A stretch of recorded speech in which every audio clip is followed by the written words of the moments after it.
Welcome to Charles kitchen. இன்றைக்கி நம்ம என்ன பார்க்க போகிறோம்னா கன்னியாகுமரி ஸ்டைலில் பருப்பு குழம்பு வைப்பது எப்படின்னு பார்க்கலாம் வாங்க ஃப்ரெண்ட்ஸ். இப்போ ஒரு மிக்ஸி ஜாரில் தேவையான அளவுக்கு தேங்காய், 1 டேபிள் ஸ்பூன் ஜீரகம், 1 டேபிள் ஸ்பூன் மஞ்சள் தூள் போட்டு அரைச்சி எடுத்துக்கலாம்.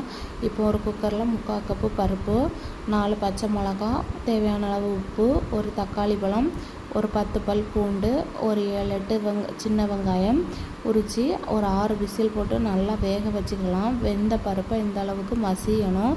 இப்போ அரைச்சி வச்ச தேங்காய் பேஸ்ட்டை ஊற்றி ஒரு எலுமிச்சை பழத்துக்கு நனைய போட்ட புளியில் உள்ள எசன்ஸை ஊற்றி தேவையான அளவுக்கு தண்ணி ஊற்றி அடுப்பில் கொதிக்க வைக்கணும்.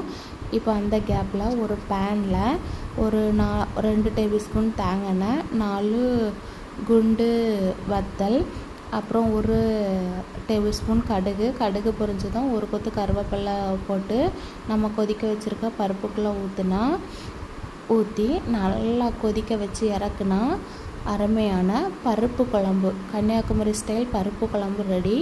வாங்க ஃப்ரெண்ட்ஸ் சாப்பிடலாம். இந்த ரெசிபியை ட்ரை பண்ணி பார்த்துட்டு எப்படி இருக்குன்னு கமெண்டில் சொல்லுங்கள் ஃப்ரெண்ட்ஸ்.